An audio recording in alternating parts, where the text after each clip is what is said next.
It just was an idea to pay back the community, and we just had a really successful first year, and we've been doing it ever since. I really thought our team would like it.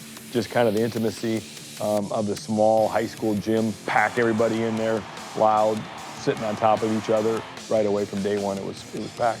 It's an annual Northwest Iowa tradition. Iowa State men's wrestling coach Kevin Dresser's Cyclones face off against an opponent in their coach's hometown. This year, Big 12 Conference affiliate foe, the South Dakota State Jackrabbits, hop into the fray. Next on Iowa PBS. Funding for college wrestling has been provided by Paul Hufford, David Ryan, Jim Miller, Randy Majors, Tim Johnson. For a full list of funders, visit iowapbs.org/college wrestling. And by Friends, the Iowa PBS Foundation, as well as generations of families and friends who feel passionate about the programs they watch on Iowa PBS.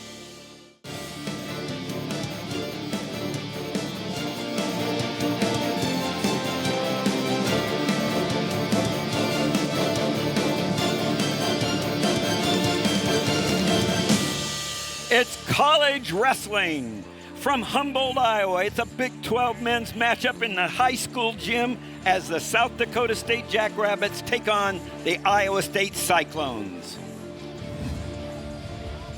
Hello, everyone. I'm Tim Johnson, along with my broadcast partner, 10-time national champion coach and Hall of Famer, Jim Miller. And, Jim, we've got a good one today. Oh, man. What a great environment, intimate atmosphere. It's going to be fun.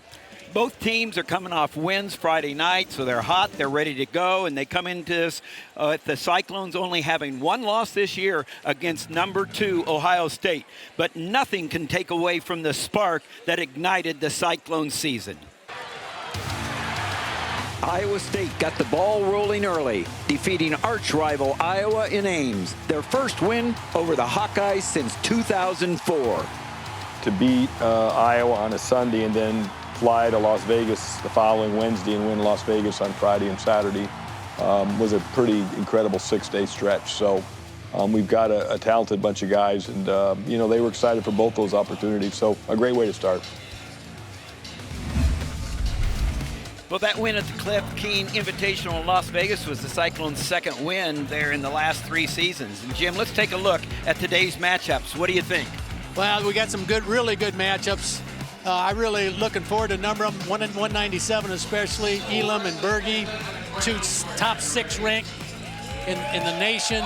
But we're going to have some fireworks here starting right away. Roark and Poulin.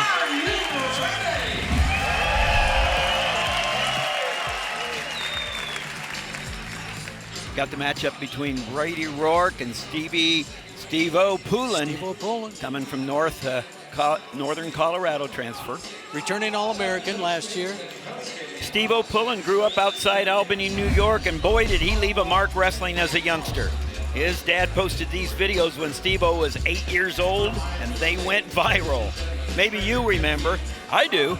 Seen some of these moves, and of course, the Mohawk. And the legend.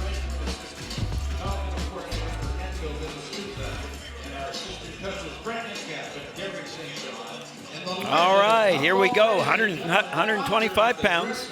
Brady Roark, the redshirt sophomore out of Seneca, Missouri. He's a Fargo All-American. Going up against Steve-O Poulin out of Ballston Lake, New York. Steve-O started at North Carolina State and transferred to Northern Colorado. Going to spend his last year here at Iowa State. Brady Roark's been paying his dues. He was behind Tanner Jordan. It's his turn, Jim. Yes, it is. And hey, he was a 4-time finalist, 3-time state champ. So he's really taking advantage of his opportunity. He's looking for something big, hopefully, for him tonight. But Steve-O Poulin, returning All-American, and obviously Iowa State wants to get off to a good start. There's the coaching staff led by hometown boy Kevin Dresser. We're at Humboldt High School, where Kevin was a 2-time state champion, a member of the Hall of Fame, the Wrestling Hall of Fame in Humboldt High School. There's Stevie Poulin in on a Good single, comes to his feet real fast. Nice shot by Poulin. Ready to trip, and he does. Beautiful job. 3-point takedown. Great execution by Poulin. Gets to a fast start. That's what Kevin Dresser was looking for. Thought that they got somewhat of a slow start Friday night. They shut out Northern Colorado Friday night. Both teams coming off wins. You seen Poulin when he got that leg up, he didn't hesitate. He just went to the straight finish, got a quick finish, and that's a key. And here he is back in. Now a high crotch situation, cuts off to the double. Just got to drive through. Roark doing a good job trying to stave him off by locking up in the crotch there. But Poulin trying to step through the legs and come back for a crossface. There, he's close. Roark had pretty good recovery there. Now got his base, hands still locked. I think we'll get a stalemate here. Official Craig Blake out of the Cleveland area, Kent, Ohio, is the head official. Jacob Frias out of Milwaukee is the side official. A Big 12 rivalry here. South Dakota State, an affiliate member, as a wrestling program in the Big 12.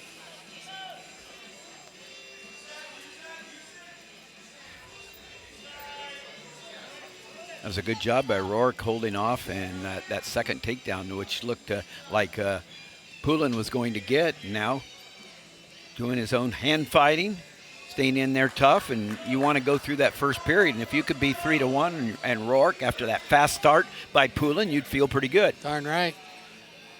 What a great environment we got here too, man. It's just old school. There is not a seat. It's awesome. Standing room only, and they're about 3 deep up against the wall. It is tremendous. Humboldt held their conference championship yesterday here in this same gym. What a conference that's been over the years. North Central Conference, yeah. Boy, the North Central Conference, when I was in high school, that was the conference in AA. That's a good look at Damian Hahn, the 2-time national champion out of Minnesota, in his 8th year as the head coach for South Dakota State.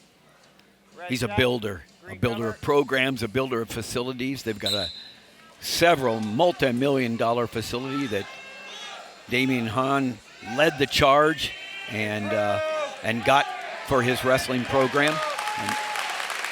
Well, Poulin out. Yeah, Poulin up and out. Roark didn't want to let him go, but he had to let him go after a while on your feet because to avoid the stall call. 4-1. Both Roark, wrestlers doing a nice job of active. Yeah. They're being very active. Roark did get in the first time, and now he's got him upside down. Poulin in the waterfall position there. What's Roark got to do, Jim? Well, I think he's kind of stuck right here. And Poulin now trying to sit around to get his advantage, but Roark doing a good job getting the leg up top. Now he's right back in, but we'll see if anybody can get an advantage. I think we're going to hit another stalemate here. Brady Roark, he has a decision over Jory Vogt in his career, the All-American that was at Wyoming and now is the Gophers starting 125-pounder. He could scrap. He's scrapping, and he is really scrapping. And now, man, these guys are taking turns, taking over the advantage, but no one can get enough to get the takedown. Stalemate neutral. Good stalemate there. 34 seconds left, second period. Obviously a 100% partisan crowd, the Iowa State Cyclone. A lot of the faithful that don't get down to Ames. Oh, no kidding. And they're from all over this country up here, North Central Conference. The Eagle Groves, the Clarions, the Iowa Falls, the Webster Cities. Fort Dodge just right down the road, of course. I stopped in the gas station here when I got in town, get some gas, and the first thing, are you here for the wrestling meet? They were coming in a couple of hours early to get their spot because you weren't going to be late. There's no more tickets to be sold. It's sold out, packed crowd here in the Humboldt High School gymnasium. We go to third period. Green select bottom position. Wait for me, Roark goes down 4-1. Poulin's really tough on top. He has made a living, getting those extra points of riding time often, and he likes to tilt and be tough on top. So this would be really important for Roark to get out as quick as he can. That would be a big win for him. It's the little battles. It's the battles inside the battles, right, Jim? No doubt about it, man. And so here's the battle right now. Can I control hands and get up? And of course, Poulin's saying, I'm going to control his wrist and keep him down. Right now he's got 35 seconds riding time. And that's the first point he's trying to get to, the minute riding time. Has that ankle clipped back there with a lot of pressure forward. Yeah. And look at all the pressure he's putting on Roark. Really making it hard to get to his feet. There he finally gets up. 55 seconds riding time. He gets to the minute. Neutral. 1:01 riding time.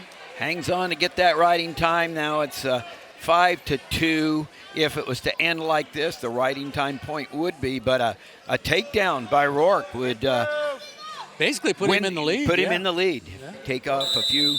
Stalemate. So Roark right in this match. Both these guys scrapping. Great way to start this meet here in Humboldt, Iowa. Yeah, Roark. Green warning. Nice shot by Poulin again. Roark is kind of like this, keeping it close with good guys and giving himself a chance to pull it out at the end. You got to love Poulin's aggressiveness from the start. And his defense right there was a nice shot into the leg. Probably going to get another stalemate, but Roark trying to work around. He basically took off 20 seconds from the clock there. 28 seconds left. Green, you have a stall warning. We'll see if Roark goes after it here. Poulin with no stall warning, so he's just got to be real smart here, Jim. Yeah, for sure. Just kind of play in there, circle in.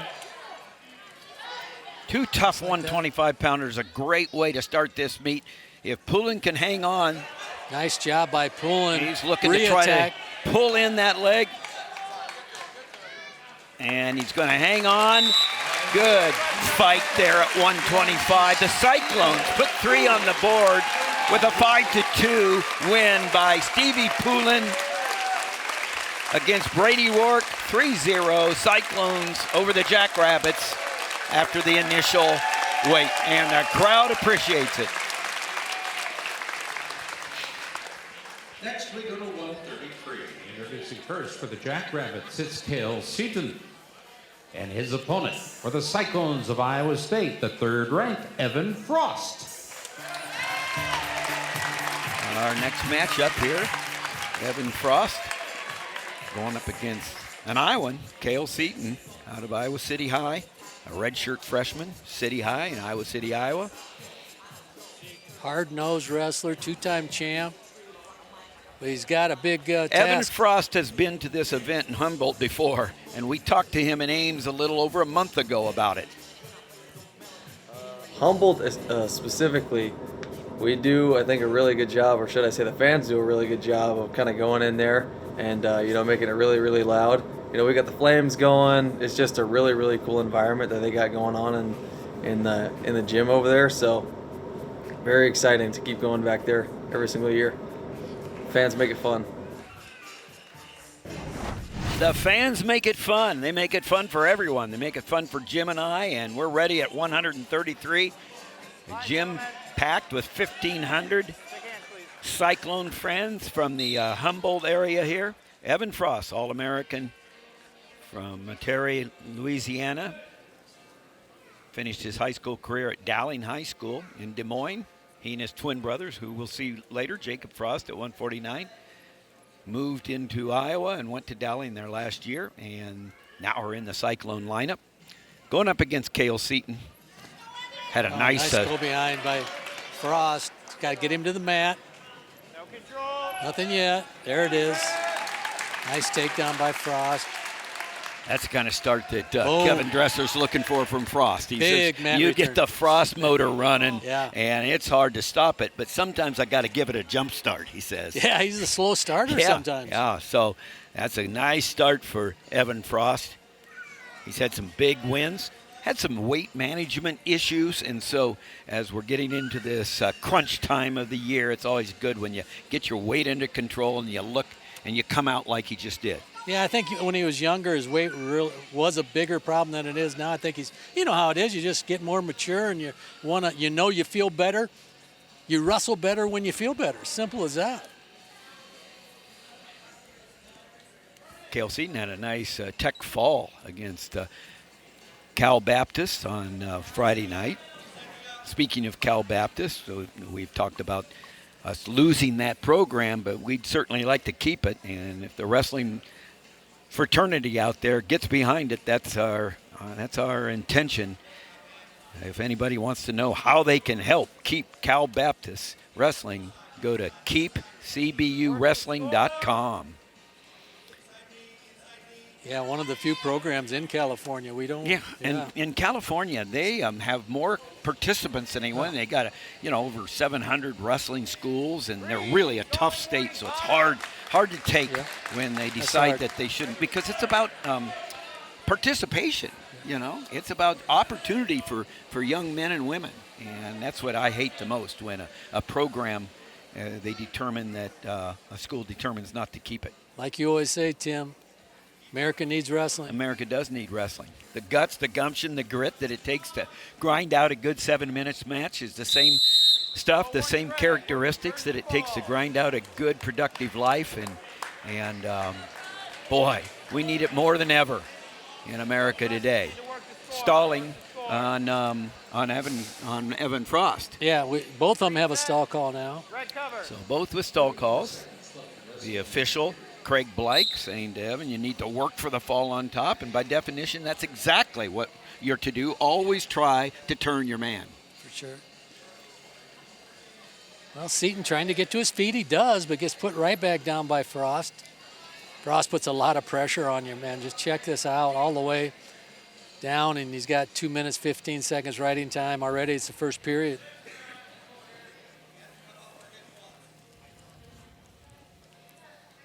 Really stretching Seaton out there, making it hard for him underneath. Rode out after a quick takedown. Crowd appreciates it. 2.5 minutes of riding time for Frost.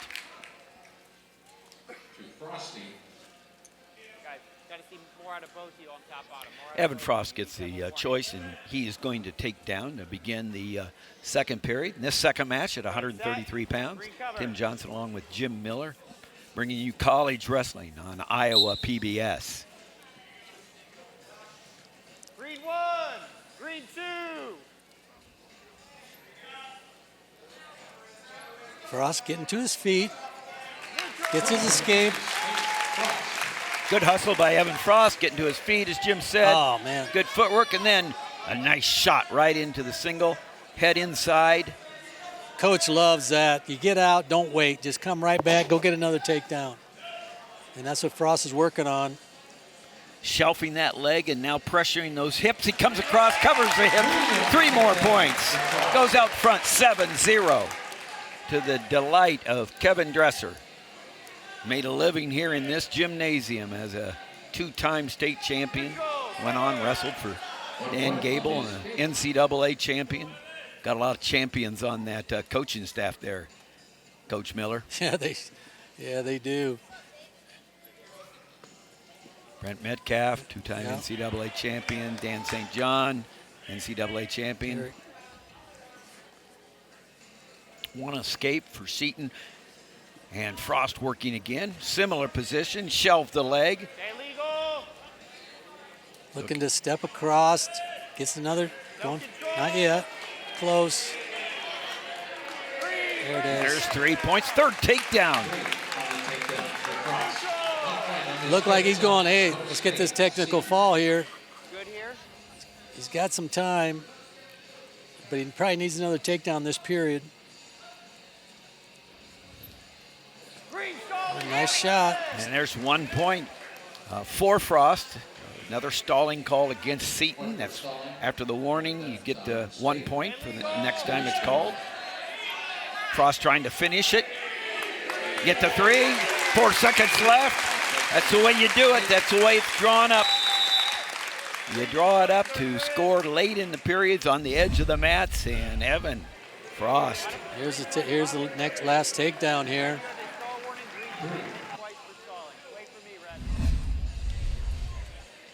So here we go. We got Seaton going down. See if Frost just gets rid of him here and gets after back on his feet. You talk about the assistant coach, Derek St. John, going into the Glen Brand Hall of Fame, Gable Museum this summer. Metcalf and Dresser already in it. Then just hanging around the rooms, 3-time NCAA champion Nate Carr. Yeah, there you go. Nate's the life coach there, and of course continues to be a major part of the team that he led for so many years, and Olympic bronze medalist, and of course David Carr, who helped Kevin Dresser build this program to what it is vying to be the USA man in 2028, going to Croatia next week. And I was talking to Nate, and he's going to accompany his son on that tournament, international tournament. There's another shot by Evan Frost. Really got it going here, the energy. Just totally dominating this match, 17-3 now. One more takedown will be the technical fall. Oh, nice job by Seaton. He's still in there, hanging in there, wrestling. Frost has been the aggressor the whole match. And I know Dresser, he's got to really love this from the get-go, getting Evan Frost pulling the trigger. Oh, nice shot by Frost. Getting the leg elevated, shelving it, coming around. No control.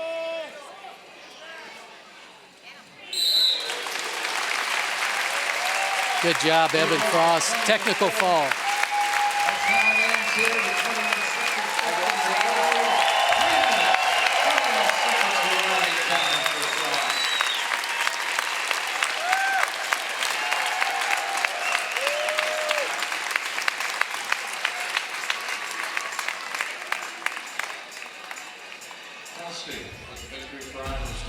Here's Kevin Dresser being awarded his second of 2 consecutive high school state titles at 126 and 132 pounds, respectively.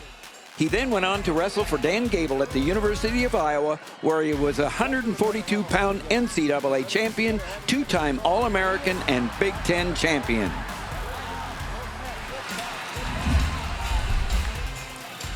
Kevin Dresser sends out at 141 pounds. Carter Pearson from Iowa State. Normally they have Echemendia, one of the Cuban connection, but he won't be there tonight. And he got a little sick, and so Carter Pearson steps in for him for Iowa State against Julian Tagg. Tagg's ranked, and he deservedly so. He's tough. Yeah, he's tough. Transfer from North Carolina, 2-time Ohio State champion, Fargo champion. 2007, he was a cadet world team member. So, yeah, he's Lodi, Ohio. A senior. Had a nice come-from-behind win versus national qualifier Jesse Vasquez Friday night for Cal Baptist. And so he got it. He was a little slow starting and got the motor running, came from behind and finished strong to get the win. South Dakota State winning 9 out of the 10 matches against Cal Baptist. And Iowa State shutting out Northern Colorado in Hilton Coliseum on Friday night. I think Pearson's usually 133, so I think he moved up with Esmendita not feeling well. Southeast Polk. And they got her going, Southeast Polk. Won the state easily last year. Favored to win again 3A this year. Julian Tagg, as you said, was a state champion out of Ohio. He was actually a two-time for AIM Academy and transferred into South Dakota State from the University of North Carolina. His brother Gabriel wrestled at South Dakota State, so there was a connection there. In on the single leg. Nice little drag to the single. Yeah, drag single went really smooth. And now he just got to finish. He's in great position here. Just got to move him. Just got to move him. Looking for the trip. There it is. Nice takedown, Julian Tagg. Now, Tagg, one of those guys nobody in the country can look past. Yeah. He's he's pesty. He's tough. He has some good wins over ranked wrestlers, and he's just one that's going to be in there. And it's nothing free when you wrestle Julian Tagg. No, that's exactly it. I had it written down. Don't sleep on Julian Tagg. Improve.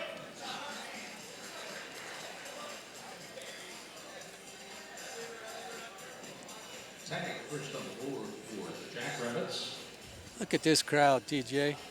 Standing room only at the doors, man. Yeah, they're kind of peeking in from the hallway there. I don't know whether they're peeking in because they can't get in or because they don't want to get too far away from the popcorn. Yeah, you and I had it as Shane Sparks told me that he has done this and it's the best popcorn he's ever had. So we went out and pretty darn good, wasn't it? It's a great atmosphere here at Humboldt High School, and they're sitting in the aisles, sitting on top of each other almost. First book I ever read about Gable heading in it was Gotch to Gable by Mike Chapman, and of course we're gonna see more. We got some features. Frank Gotch. That's where it all started here. It really in Humboldt. did. Yep. The tribute trophy in this our statue. Statue by the river in Humboldt, man, it's a huge statue too, and we feature him in the Dan Gable Museum as well. Pioneer for the state of Iowa, man, he was worldwide. And back in my day, I mean, these guys were in your day.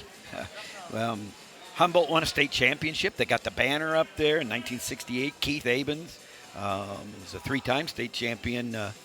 Jeff Michelson, heavyweight state champion that year. Lyle Laird, 3 state champions. Jeff Michelson just got inducted into the Football Hall of Fame at Iowa. He was a captain of the Iowa football team back in the day. And, of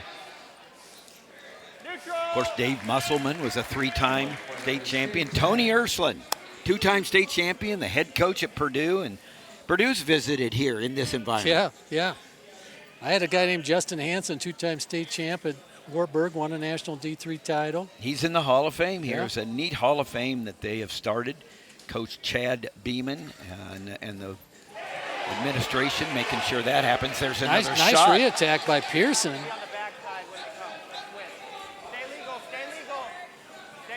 Tagg really making it hard on him, though. I mean, he's going to probably you squirm a little bit as a coach watching that knee, how it gets twisted, but the Tagg's coming into the advantage here.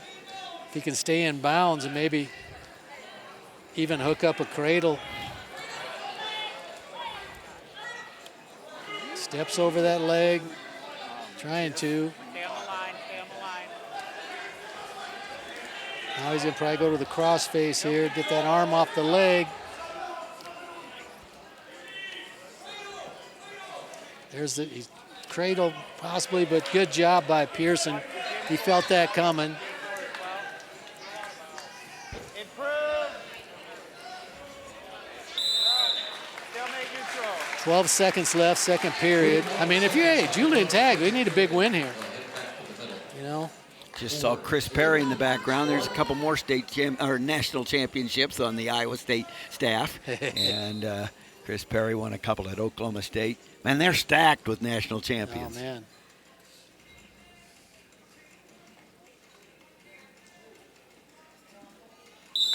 Red choice third. Julian Tagg Bottom. Red to ahead 4-0, but he's not that far away. He's 21 seconds from riding time, and I'm sure he'll get back on his feet here. red set. Green cover.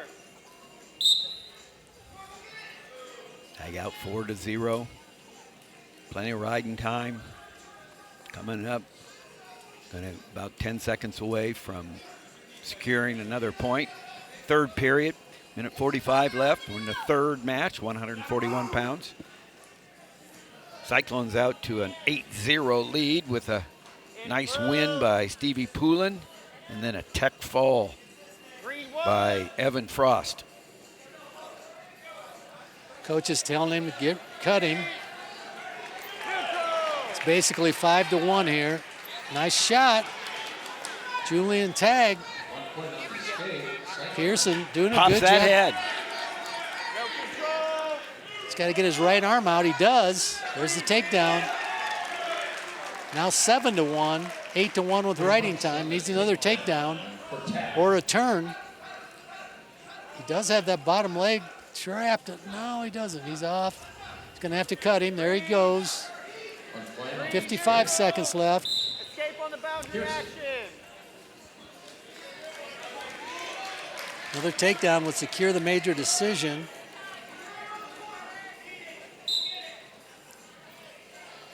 Nice job. Beautiful take double. Straight double. Man. That's the kind you show on the videos. Man. Straight in there, head in the sternum. He wants to do it again.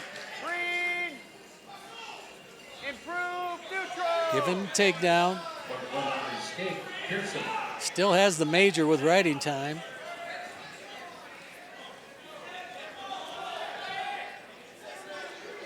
Oh, wow. Tagg is on fire here. Nice duck. That's what he did Friday night. He started slow, and then he just turned it on in the third period with a flurry of points, which he is doing right now. Julian Tagg going to get the Jackrabbits on the board here. And nice victory, 14-3 with riding time. Julian Tagg, the Jackrabbit out of Ohio. Senior gets a nice win here in this great environment for wrestling. After being hired in 2017, Iowa State coach Kevin Dresser started working on having a duel in his hometown. In December 2021, the first one was held here, delayed a year by COVID. The Cyclones beat their first opponent, Purdue, whose coach Tony Ursuline is another Humboldt native. Tony building a nice program at Purdue. A couple of finalists in the last 3 years with Ramos and Blaze. Humboldt, very, very proud wrestling tradition. Here comes Jacob Frost, twin brother of Evan Jr., at 149 pound, ranked 6th out of Metairie, Louisiana. Colin Dupill, redshirt sophomore, stepping in from Greenville, Tennessee. Dupill for the Jackrabbits. He's got an interesting bio. 4 state titles, 2 in Virginia, 2 in Tennessee.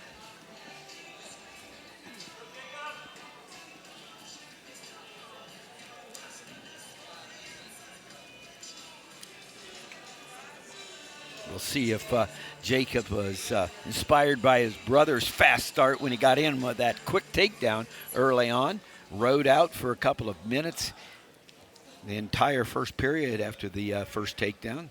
This is Jacob. All-American last year.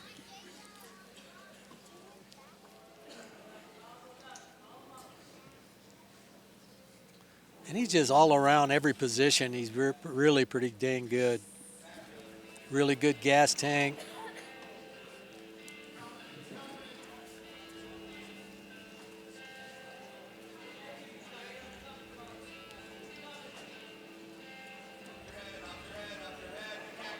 Plus, you don't want your little your brother outdoing you, right?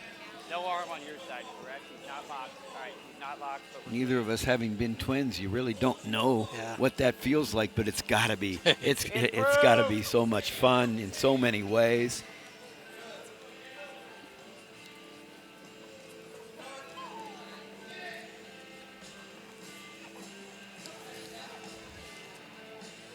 Jacob Frost taking some shots, but Dupill doing a good job. Yeah, it's not letting him past his hands there. Good pressure.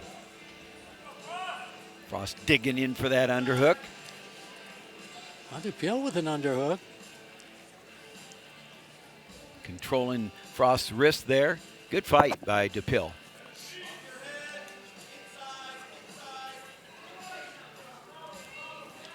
There's a nice to the left, nice little swing single. Good fake, and then just hits it.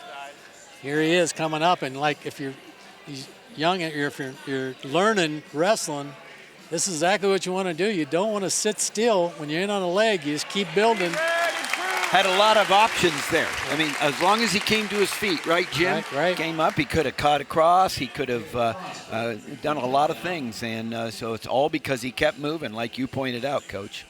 And then you get on top and just now I'm controlling the wrists. You're looking, there's 25 seconds left in the period. You want to end up on top after a takedown.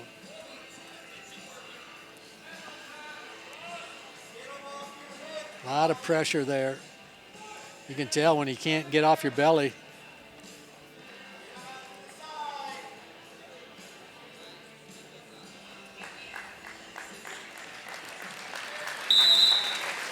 Good period.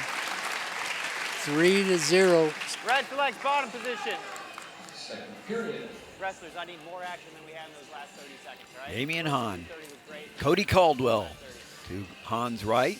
You're viewing left. Cody Caldwell. I get an opportunity every year to talk about Morning Sun. Now, why am I talking about Morning Sun Iowa with Cody Caldwell? Because his grandfather, Bill, was my coach, golf coach and teacher in high school.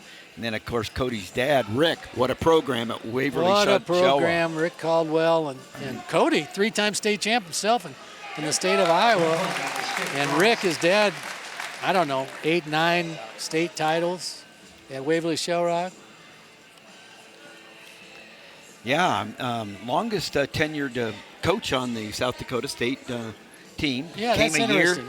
He came a year before Damian Hahn. Damian Hahn saw the value of keeping Cody, and it's been a nice marriage ever since. But the Caldwell family heritage for wrestling, one that's known throughout the Midwest. Jacob Frost, another go-behind takedown. Now up 7-0. 40 seconds riding time and building. Oh, man, he wants some back points here. Improve. Oh, keeps the arm bar, looking to run it. Whether he gets it or not, man, he's taking it out of that is hard on Dupill, man. There's a lot of energy spent underneath, not going over. Proud and knowledgeable crowd here, obviously, as we said. I got to give a shout out from Home Mission. I see some Algona people out in the stands. I didn't say Algona, and so my cousin Jamie Limbaugh Bronze, that's a Algona name, and she texted me and said, don't forget Algona. No, you can't forget Algona when it comes to the North Central Conference. So shout out to all these traditionally proud and tough programs. Yeah, these towns around here, and right now Clarion's the team. Yes. You know, very good team. I think top-ranked team in 2A, and they got her going right now. I was watching part of that conference tournament yesterday, and you're right, Clarion has it going. There's Evan Frost out in front going into the third period. Thank you. All right, we're going to cover optional start, Green. Wait for me, Red.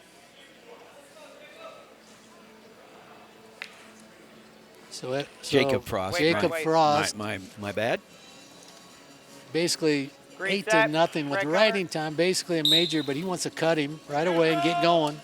And when you get these Frost kids, when they're in and going, they are dangerous. That's what Coach said. We mentioned it. The Frost motor, it's hard to stop. And now he's got that hand fighting going. The feet are going in on that shot again to the left, up to his feet really fast. That's the key.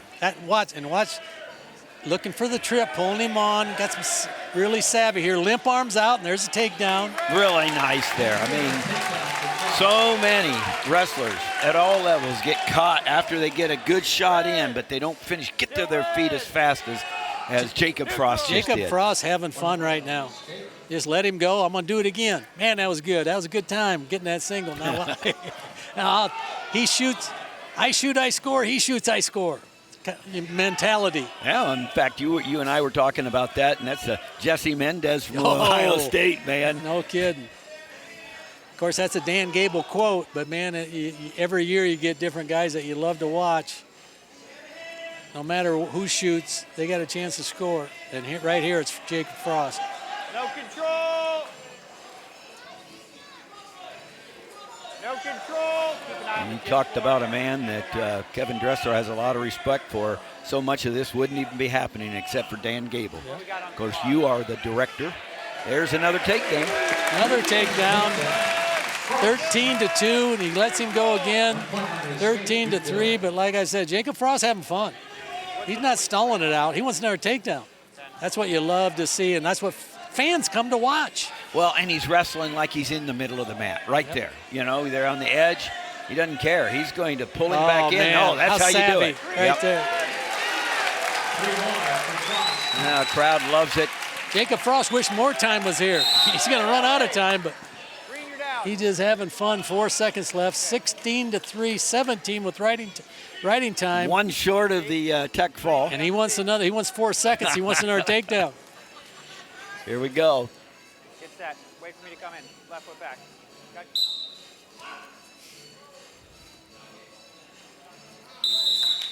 One red right. Got Really nice match. Jacob Frost. Good energy from the start. 18-4. And ladies and gentlemen, your winner at 49 from Iowa State, Jacob Frost. Scan the QR code or call the number on your screen to support Friends of Iowa PBS. Congress recently cut $3.5 million in federal funding, the largest one-time cut in our 55-year history, impacting 18% of our budget. Despite this challenge, we remain committed to our mission. Thank you for supporting public media, and thank you, Iowa PBS, for remaining supportive of college wrestling. Get ready now for 157 pounds. Naaktgeboren going against Cale Swensen. Cale Swensen, one of the Jackrabbits' best, most seasoned wrestler, a redshirt junior. Kane stepping in for Vinny Zerban, who has not, he's a little tweaked up. And as far as an injury, nothing serious, but just can't go today.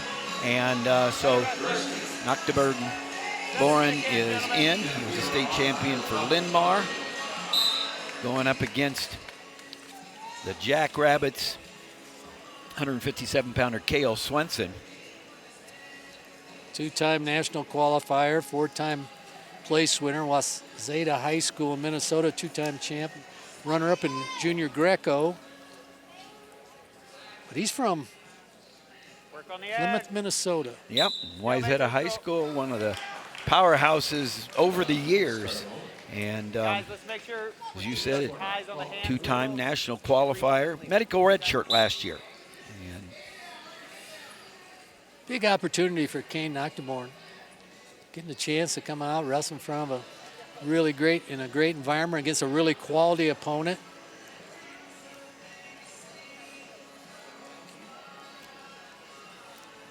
Kane's got a brother, Tate, who's on the Iowa State team, 84-pounder, who's had a surgery this year. Actually, TJ, Eric and Tina, Naaktgeboren's mom and dad, I had them in class at Warburg. oh, Outdoor recreation was their last class of their best. I keep telling everybody, that's the best class on camp, man. I love that class. and here's the recap. As we talked, Stevie Poulin came out and had a hard-fought, good win at 125. Then Evan Frost with a tech fall over Seaton. Julian Tagg puts the Jackrabbits on the board with a major decision. And Jacob Frost, really nice major decision over Dupill. Nice shot by 12-4. Swensen. Naaktgeboren lock, chest wrap, trying to stave him off. Did a good job of it so far. Swensen in on Now upside down. Watch a figure 4 as well. He's trying. Stalemate called. Stalemate, break. You know, we talk about Cale Swensen being seasoned, and you talk about, you know, teaching his mom and dad. I suppose that's a category you and I are in. Seasoned. Are we the seasoned announcers We're real seasoned in the wrestling community? And so that's a nice, I like that. Just saying the old man. Yeah.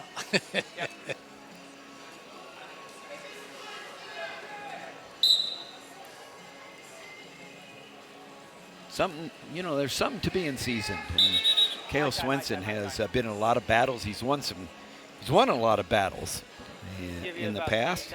Actually has beaten Zurban a couple of times in the past. He beat Zurban in the NCAAs in 2 years ago. And so it would have been fun to see the rematch, but not possible today, but I'm sure they will. Both big in the Big 12 tournament coming up. There's a nice shot by Swensen. Looking to complete it. Just got to get that thigh loose. Naaktgeboren trying to hold on, but does good job by Swensen. Good action by Swensen. Jumped in there, lowered his level. Mat return, big good time. mat return. Okay. Naaktgeboren right back up to his feet. Be a big escape if he could get it. Still green. Big 21 seconds here in the first period. Right out or escape. So important Yep. from both positions, but to get the escape here is would be big for Naaktgeboren. Red set. Green cover.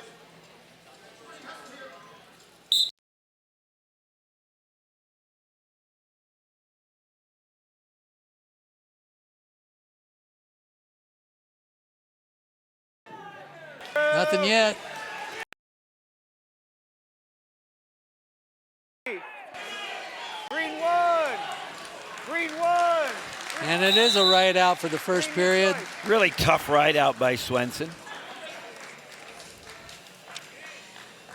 40 seconds riding time. Your choice, Green. Swensen goes down. Green selects bottom position. All right. Keep our hand ties legal, guys. Both guys, keep your hand ties legal. Wait for me, Red. There's a look at Kevin Dresser again. Green He's set, been successful red cover. everywhere he's been. You know, he was a successful high school coach, Grundy High School in Virginia, and then Christiansburg High School. 30 years in Virginia. He was the head coach at Virginia Tech before he came to Iowa State. 11 years at Virginia Tech, 30 years in Virginia. Hall of Famer out in Virginia. Everybody knows who Kevin Dresser is because of his success. He had a ton of state high school titles. Brought home a trophy for Virginia Tech. Green 1. Red 2. Tough ride here so Red far. 3. Naaktgeboren. It's getting high.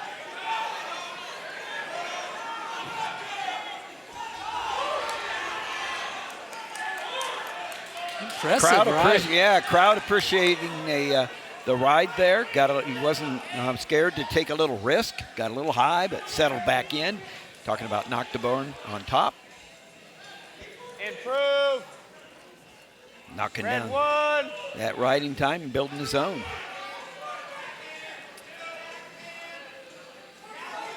Red 1. Red 2. It can be an equalizer. Man, I legs in, tell you, huh? if you're good, if you're good on top, makes such a difference. Keeping you in the match or giving you a chance to, snag some back points. But man, he's riding tough. Now he's got almost 50 seconds riding time. And Swensen has not even really been close to getting out, has not got to his feet at all.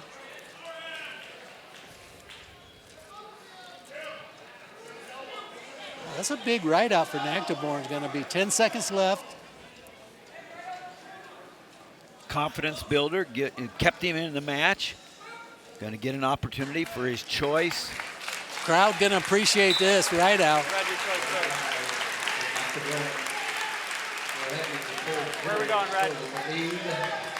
Going bottom. Scott Casper, Red, our bottom. celebrity PA announcer out of Des Moines. Scott, one of the premier PA announcers in the wrestling community. Red set. Green cover. On the mic in the gym this afternoon.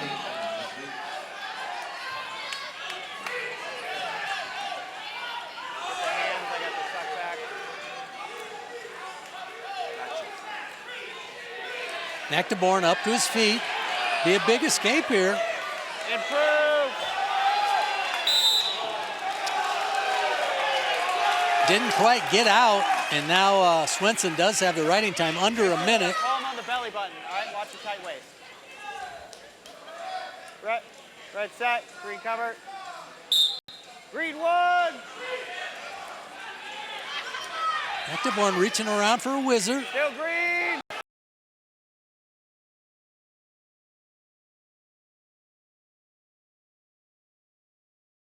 Ankle run.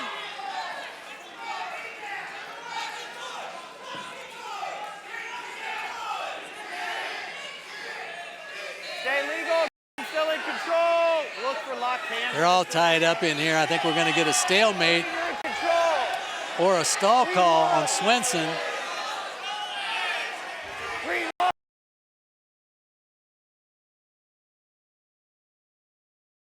Stop riding time. There's- Stop riding time. The riding time is stopped for Swensen. Stalling. Called. Break. Stall warning green.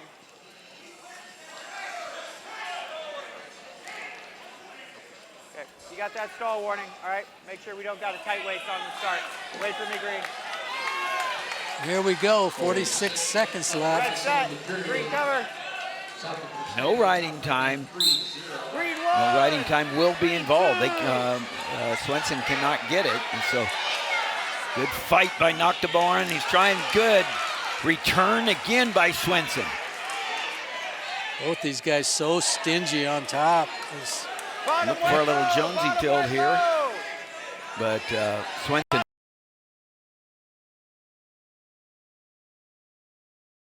Bottom window, stay legal. Improve. Green one, green two, green three, green four. No kid, we're still green. Nothing yet, man. It's going to end up like this. Still green. Yeah, he's got to get that left leg hooked inside, and he wasn't able to do it. Swensen.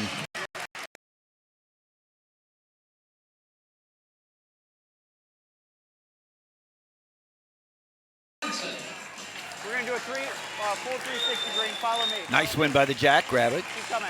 They get their second win of the night. 3 more points on the board. 12-7 as we get ready to go to break. Going to break, we have some halftime features. With the score 12-7, Iowa State leading. We'll be back after this. More wrestling to come from Humboldt High School Gym.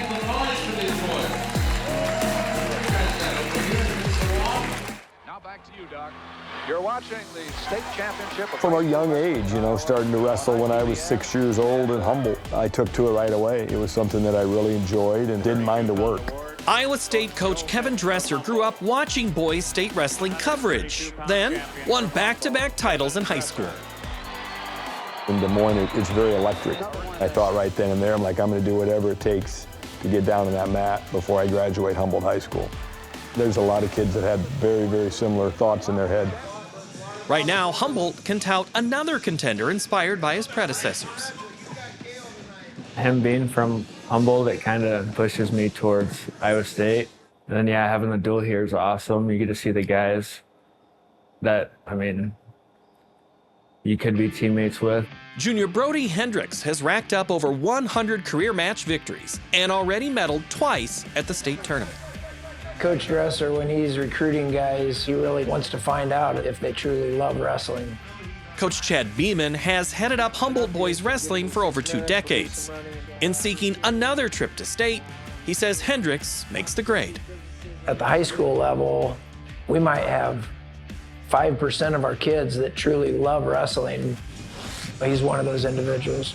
The goals are to win a state title this year and next year, and then move on to my collegiate career, whether that's in football or wrestling.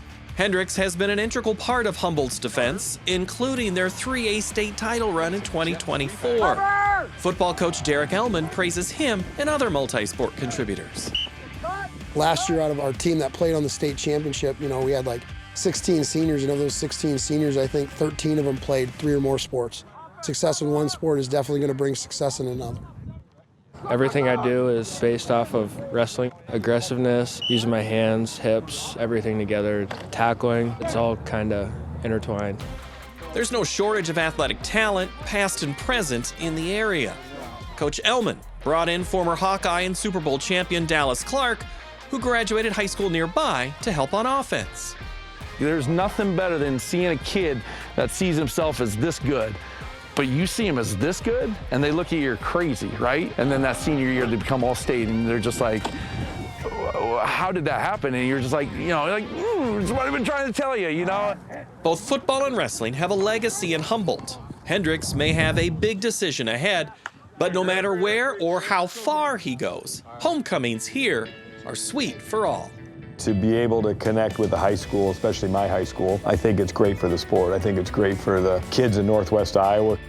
Growing up there, that was wrestling country.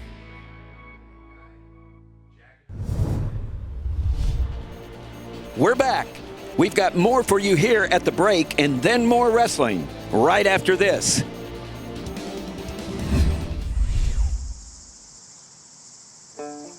All the great wrestlers of the early part of the 20th century came off farms. They had the work ethic, the toughness. They could pitch hay all day, maybe wrestle with pigs. A lot of them came from Nebraska, Minnesota, Wisconsin. So people say to me, why does Iowa have this great wrestling culture, far greater than any of the other states? I said, Iowa had Frank Gotch, who grew up on a farm in Humboldt, Iowa. The greatest wrestler, in my estimation, who ever lived. Author Mike Chapman, a retired award-winning Cedar Rapids Gazette sports editor, athlete and creator of college wrestling's Heisman Award, the Dan Hodge Trophy, collects Frank Gotch memorabilia, and has written several books on the native Iowan, who in 1908 became the first American to seize the title of World Heavyweight Wrestling Champion. And that was actually catch-as-catch-can wrestling back then. That was, I'll catch any hold I can on you. You catch any hold you can on me. There was a lot of elbows to your back, to the side of your head. There were cross faces. They'd take their knuckle and put them into your nose. It was a very painful activity. There were 3 ways you could win. By a pin, the other fellow just saying, I've had enough, I'm exhausted, or you could win with a joint lock submission. The other wrestlers were very reluctant to go to the mat. Gotch won 154 matches over his career, losing just 6 times between 1899 and 1913, then retired in his prime. His signature move was a step over toe hold. He would wrap his left leg around your right leg, lean his body into it, your foot's trapped, and the pain's excruciating. You have no choice but to tap out once he locks it in. Frank had a fierce pride. He wasn't going to let anybody beat him. He went the last 10 years of his life without losing a single fall. By the time Frank was ready to return to his farm, he had earned millions of dollars. Babies had been named in his honor, as had buildings, toys, farm implements, and 100 other things. He would tour around the Midwest taking on all comers, never lost on that level, then became champion of America, and that's what set the stage for his championship match for the world. This is from April 3rd, 1908. It's catch-as-catch-can style for the World's Wrestling Championship. Frank Gotch was really America's first superstar in any sport. Baseball was in its infancy. Football was just barely around. Gotch was handsome, articulate, and the media loved him. President Teddy Roosevelt invited him to the White House. He was going to be one of the first major movie stars ever in the fledgling industry. There was talk about him running for governor. He had offers to move to New York City, Chicago, St. Louis, Omaha, Kansas City, and Frank was fond of saying, I was born an Iowa farm boy, I was raised an Iowa farm boy, and I'll die an Iowa farm boy. And of course that endeared him to the state all the more. Back home, as fate would have it, Gotch fell mysteriously ill, dying of kidney failure in 1917. He was just 39 years old. The day he died, it was front page news all over America. To honor Gotch's memory, a state park was named after him, and his statue was constructed overlooking the Des Moines River in Humboldt, his hometown, where he once drew big crowds when training for matches. Chapman says that kind of fervent fandom is a big reason for the wrestling we know in Iowa today. Catch-as-catch-can wrestling was just a little bit too brutal for scholastic activities. So you saw some refinements being made. They wanted to do away with joint lock submissions, put in time limits and referees to make it more acceptable to the public. It was the popularity of Frank Gotch that caused a lot of high schools and colleges to take up the sport. What a legacy. What a legacy.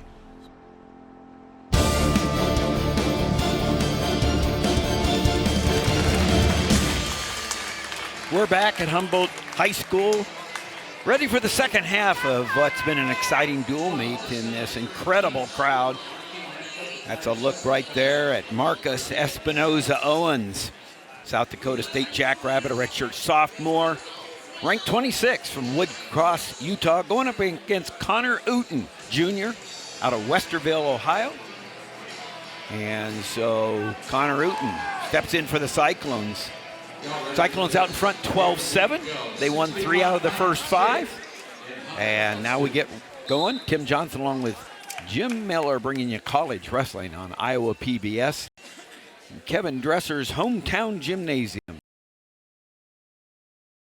That the 5th year that Kevin has brought the Cyclones up to his hometown gymnasium. First year they had Purdue with Tony Ursuline, the head coach at Purdue, and they've had Wisconsin and Grandview, North Dakota State, and now the Jackrabbits from South Dakota State, led by Damian Hahn. Damian Hahn has done a tremendous job at South Dakota State. They're affiliate members in the Big 12. So a Big 12 showdown today. Iowa State out in front 12-7, and Espinosa-Owens, a twin of Moses, who you'll see later for the Jackrabbits. We had the Evans twins for the Cyclones, and there's Euton in on a good shot. Single, comes up with it, tries to snap him down. Espinosa-Owens still with the wizard. But here we go again. Iowa State is trying to elevate. Can't stop there. There he goes, and that's exactly what happens. Again, man, that's not an accident. Those number of Iowa State, you've seen the same techniques there. They don't get caught down in the shin whizzer because they keep moving. They shelf the leg, and then Euton got out in front, was able to pressure the hips, came up on top for an early 3-point takedown for the Cyclone. Both these guys are hard-nosed. They're goers. They wrestle hard. Looking forward to this match here. Been looking forward to it. But 3-0, Euton, first period. Euton out of the Columbus, Ohio area, Westerville North High School. Pretty conventional wrestler. Coach Dresser says he's really focused on the fundamentals. Has had some injuries he's had to get over, and he's starting to hit his stride. Got a locked hands on Euton, though. 3-1 now. So 3-1 from that locked hands, technical violation.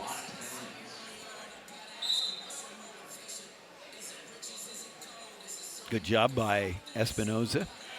Owens. And he's out. Got those elbows in, controlled the hands. Got the escape, 3-2 now.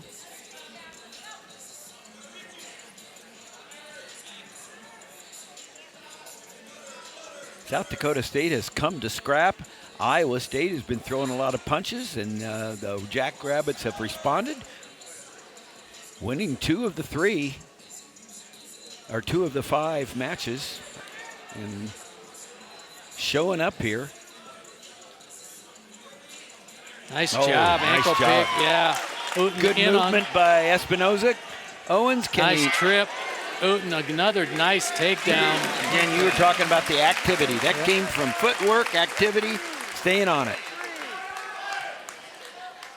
Connor Euton out in front 6-2 now.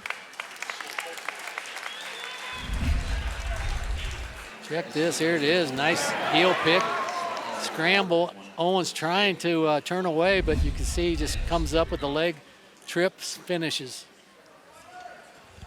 Reset, red cover. Green caution, first caution. Got a little First pause, caution, you guys, get 2 for free. The third one costs you a point. Reset, red cover.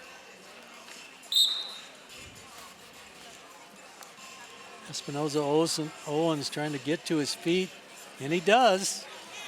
Good movement by Owens. Wow. Great, pursuit by Euton. Euton just not letting him.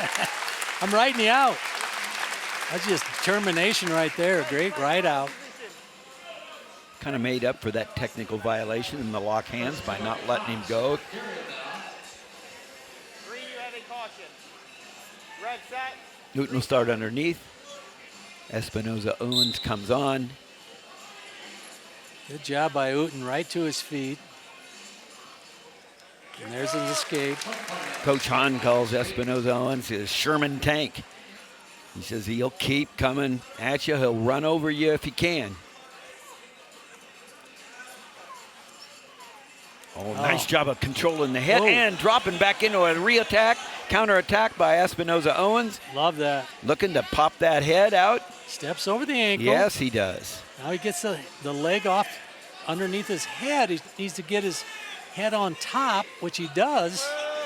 Pulls his elbow out. That was a great job. Now he needs to come back and cross face. He's trying to work his way to the head. He's got Euton in trouble, just little by little here, and there it is. A lot of ways he could go. He could get to the danger zone. Euton, good job not giving that up. And they're going to end up off the mat. Wow. Fight comes to nothing there. Good work. Both guys had good work there, but Euton avoids the takedown. I watched Damian Hom.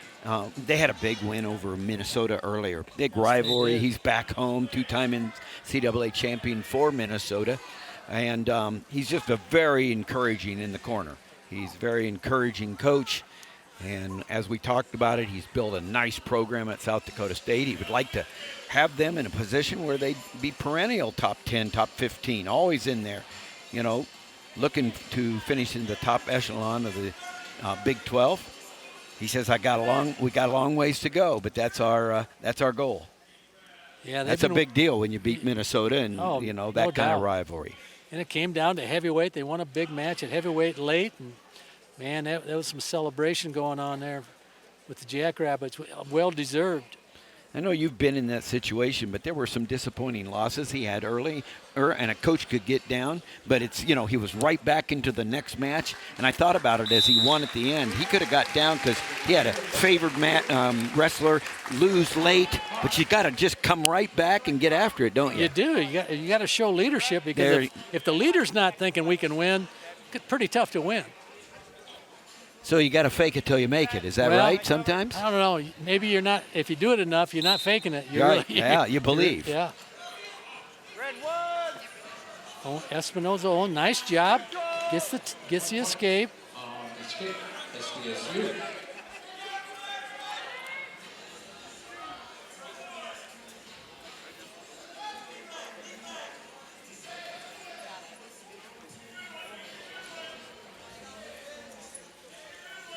Third period, about a minute and a half left. Nice shot by Espinosa, but Euton, big hips. Oh man, he's got some power. Just hipped out of that shot, and now really putting the onus on Espinosa-Owens of, he's sitting there down 7-3. Also, Euton has writing time. He does a really nice job. I like the effort by Espinosa-Owens, but Euton just really feeling that, anchors down, The down block really effective, has Espinosa-Owens stretched out, and we have a stalemate. You know, and another takedown by Euton. You know, you're looking at a major decision here. He's already got riding time.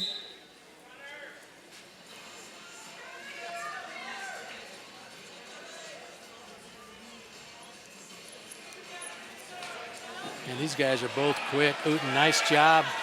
In on a leg. Found that There's other a ankle. takedown. Yeah, another takedown. Got the major decision now for the Cyclone. You'd have to ride him out to get it. Been real workmanlike for Connor Euton. He's had to work hard against Marcus Espinosa-Owens. And he's had a lot of success working on a major now, like you said. But there's Espinosa-Owens trying to save a point for his team. If you get a major, it's 4. A regular decision is 3. Coach Dresser. 15-second go. You've done it 100 times in practice, you know.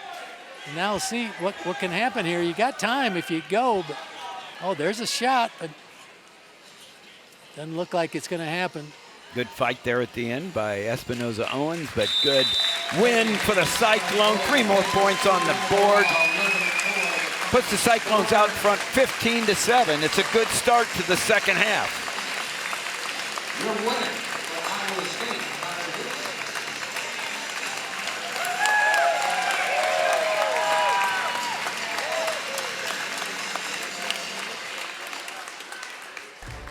We talked about Damian Hahn. Here's a look back to 2003 South Dakota State. Coach Damian Hahn wrestled for the Minnesota Golden Gophers and took on the Hawkeyes in Iowa City on statewide Iowa PBS. Oh, he was really good. Oh, man, I love calling. I was calling that meet. I was at that meet, and there's Damian Hahn right now. Now one of the solid coaches in Division I.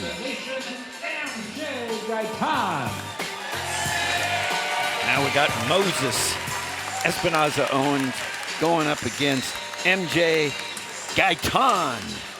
And talk about a scrambler. Gaitan, a junior, 9-2 out of Temecula, California.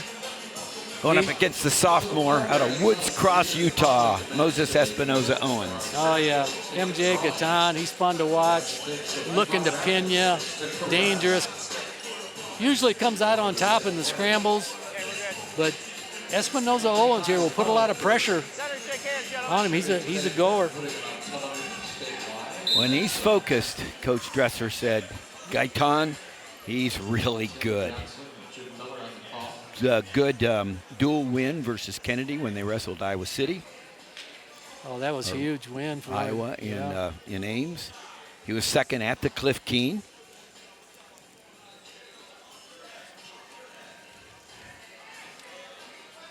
Likes to just get himself in wrestling position. He feels really good when he's wrestling his way.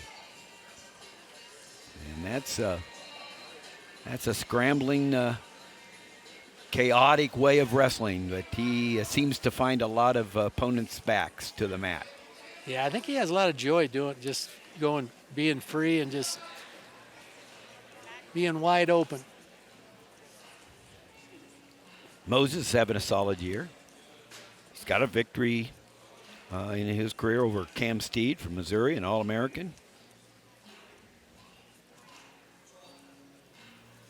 Had a win over Bo Montanona, who is highly ranked for Michigan. He also lost to Montanona at the Cliff Keen, so they split over the weekend in Las Vegas earlier this year. Action. Good scrap here. Dead even.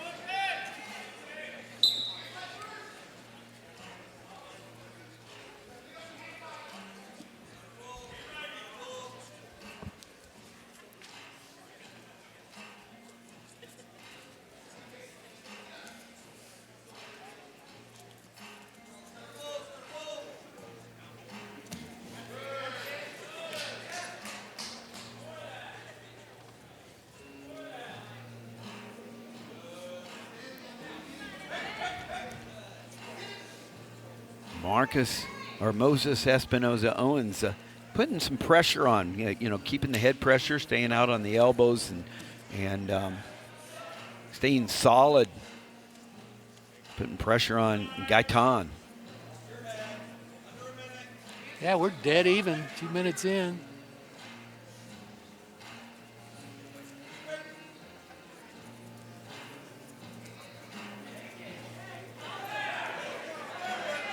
Gaitan doing some good fakes, changing levels, just haven't pulled the trigger. Fans are so close here, and they get a little, if one decides to get loud, everybody hears. It's a tremendous crowd here at Humboldt High School. What a really cool venue, cool opportunity. There's a shot, little single leg, head to the outside looking to try to cut off, but here is where Gaitan will make you pay. Yeah, he's locking in there, makes it hard to get to the double, tries to roll him through.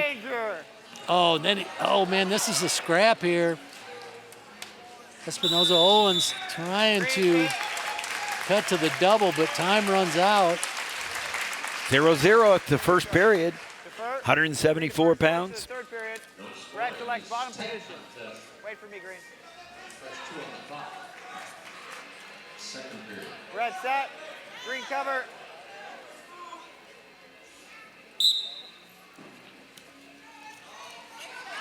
Little rollout by Gaitan for an escape. First point of the match. Seems like that's kind of surprised Espinosa-Owens. It seemed like it was a little easy for Gaitan to come out. Was, he sure did. But look at Gaitan. He finally takes a shot off the fake. Oh, does he get in tight, Jim? Let's see if he can come up.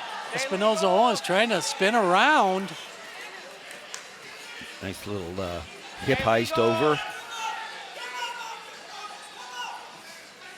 The crowd who watches the Cyclones, they'd be disappointed if they didn't see, you know, a little chaos like this with MJ Gaitan. Yeah, broke his grip. Oh man, both these guys, they're not giving up anything.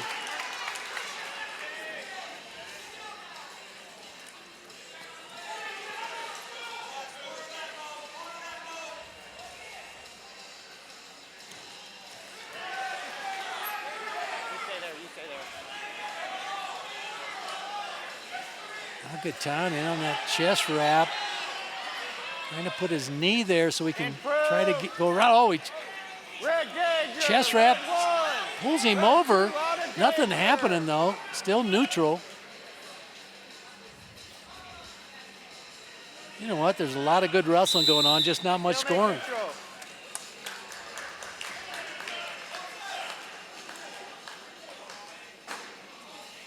I was waiting. I wanted to see if I could read Coach Dresser's lips there because he wanted Gaitan's attention, but Gaitan's focused, walks back to the mat. That's one thing. Talk about it at another time, but, you know, the better the wrestlers are at peeking over at the coach to see if they have something to say. This time, Espinosa gets in on the double. Lifts him upside down. Euton rolls him through. Oh, he's good here. Time runs out. Time runs out, man. Still nothing. 1-0. Both wrestlers at the end of matches, both have had opportunities to have something happen in their favor, but the time ran out. Now Espinosa-Owens will start underneath. Try to even up the score going into the third period. 1-0. Gaitan with that pretty easy escape as he rolled out early in the second period. Now on top. Espinosa-Owens of Woods Cross, Utah. You got the hand. Espinosa-Owens squares up, gets his escape. Right back Drops in on the shot.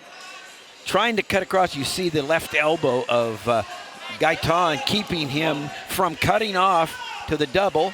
Gaitan likes this roll-through situation. And he can sometimes come up on top and score. Yeah, or a danger neutral. And there it is. He's good there. Got the three-point takedown. Out in front 4-1, a little over a minute left. In a position right here, splits the legs. Not a position that Espinosa-Owens wants to be in. Both wrestlers improve here. Both wrestlers improve.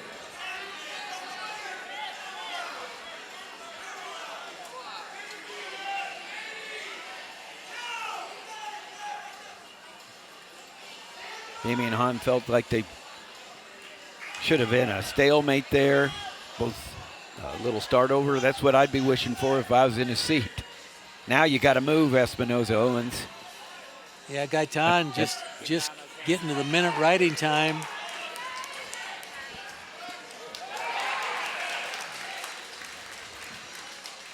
Doing a really good job on top, controlling the action. Yeah, using the whole body. Talked about that pressure, keeping a lot of pressure forward when he can. Into the lap, back on top. Really good job here. Finish these last 3 seconds clean, guys. Finish it clean. Espinosa-Owens pretty stingy until this last minute and brought a little frustration out of Gaitan. Wait for me, Red. Wait. Gaitan in good shape here with 3 seconds left. Gonna win a tight one. And the Cyclones 5-1 with riding time. 3 more points on the board. There's your winner, the appreciation from the Humboldt Gymnasium crowd. Here we go. Here's the roll through. Gaitan really loves doing this. He'll roll through, then he'll get his hips up and end up in a scramble, but end up in a scramble winning the score. Here we go. So here's a look at Brock Fettig. He's a redshirt junior, 10-9 record out of Bismarck, North Dakota. Going up against Isaac Dean, ranked number 12 out of Medford, New Jersey. This is a rematch from last year when Isaac Dean was at Ryder. Brock Fettig has a win just a little over a year ago, 4-1 sudden victory win over Dean in a dual meet. Bismarck, we know a couple of twins that are pretty tough out of Bismarck, North Dakota. And Terry Steiner, the women's USA Wrestling freestyle coach, just went into the National Wrestling Hall of Fame. You're the director, Jim, of the National Wrestling Hall of Fame Dan Gable Museum in Waterloo. And it's the 50-year reunion we're going to have. No, dude, 50 great years. You know, if you haven't been to Stillwater, go the last weekend of June to Stillwater, Oklahoma for that 50th celebration. It is going to be special. So if you've never been to the National Wrestling Hall of Fame in Stillwater or Waterloo, you have to visit those places filled with heritage and just such a celebration of the sport. But that last week, or that first weekend in June in Stillwater, they're going to have a special celebration. And it's something any wrestling fan should mark their calendars. And if there ever a time that Stillwater isn't still, it's then. Well, you walk into either Hall of Fame and it's you get lifted up just walking in, seeing the images of all the champions, men and women. Love having you as the director there. You know, 10 national championships at Wartburg, one of the great coaches of all time, and then now you're refired as the director at the Dan Gable Museum. Wonderful. And there's Fettig. Fettig, dude, that was a great takedown. Well, did they give the takedown? Here's a replay. We got his leg up. Nice trip. Oh, that looks like a takedown to me. Yeah, but he didn't give it. They're gonna review it. You know, who are we? There's Derek St. John. NCAA champion for Iowa on the staff, looking at Isaac Dean, one of his guys. Isaac Dean is fitting well here on has his senior year, transferring from Ryder, getting the opportunity to wrestle in arenas like Hilton, places like this, and I'm sure that he feels very blessed to be in this situation. But right now, they're looking at what they called no takedown. Yeah, Dean is extremely hard to take down. Yeah. So if Fettig can get this takedown, that's a huge way to start.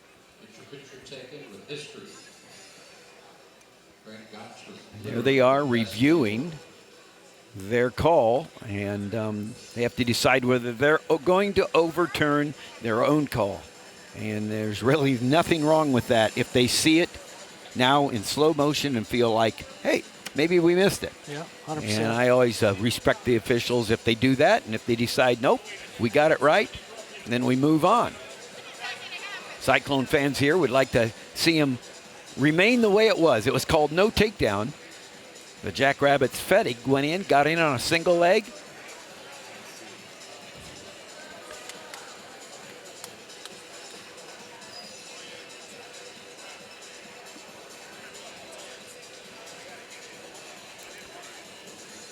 They're taking a look at our feed. 1 second of riding time for green, okay? Listen So in. The call on the mat is going to be changed to 3 green takedown, and he's going to get 1 additional second of riding time before we went out of bounds. All right, so we're going to have a takedown. Yes, they overturn their own call. They hand the brick back to Damian Hahn. It was a successful brick thrown by Coach Hahn. They took a look. He got the takedown with some riding time. Yeah, that was nice execution, and Dean hardly ever gets taken down. He's maybe, if there was a defensive wrestler of the year, it's Dean. He is so hard to take down. Now, to find his own offense, right, that's another challenge for him. You know, it's not easy to teach after years of habits, Coach said, but you got to get offensive, and that's not been, you know, his forte. But his defensive ability has been. So that's a big-time takedown by Fettig to start the match. 3-1 now with the escape.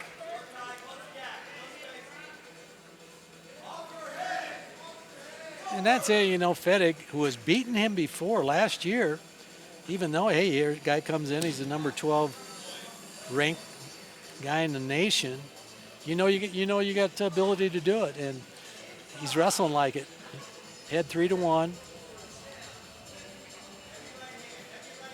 And South Dakota State, they want to get back in this match. They're down 18-7, team-wise. It's been the kind of match meet that we thought it was. You're always going to get the fight from the Jackrabbits, and Iowa State's very good. They've come out, a couple of their starters out. Echemendia not wrestling at 141, and then Vinny Zerban was not at 157.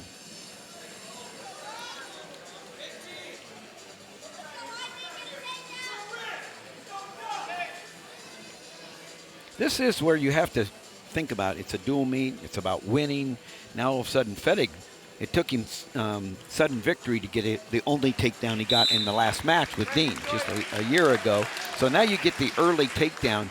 And does it change your strategy, Jim, when you know that you have a defensive opponent that doesn't have a lot of offense? Yeah, but you want him to stay on the attack when he can get in on a good attack. Don't hold out. Hey, it's 3-1. We got 4 minutes left. You know, we got over half the match left. Don't shut down here. An escape makes it 3-2.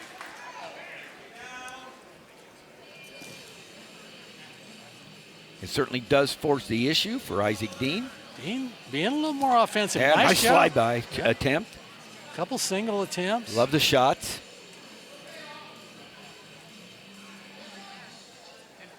I'm sure Coach Dresser and the staff is saying, hey, some point you're going to be behind. You know, that's not it's just inevitable sometimes. Now what are we going to do about it? And that's probably what he's been working on. Great opportunity right here. Again, it is a dual meet. It's not the tournament. There you're seeing a nice shot by Fettig, but the big hips and power of Dean, when we say he's hard to take down, that's part of it, man. I mean, he's really good people all year, has gotten in, but has really struggled to finish on him. Another nice shot. Really nice. Hey, this is when they'll remember this. Coach Dresser says, hey, when he finds his offense, he's going to be hard to beat. Yep. And it's January 25th. There it is. He shot a couple times earlier, but this time he snags the leg. Comes up right away, hits his trip, shoots in on the edge, boom. And I'll tell you, Coach Dresser said it's not easy to teach after years of habits, but I think it just shows you that Isaac Dean is wide open, trusts his coaches, trusts his offense, and not a bad time to find it late in January. Yeah, this is the one you come after the match. That's what we're talking about right there, baby. Here we go. Oh. Now 5-4 Dean. Dean will be down to start the third period. It's going to come down to a takedown.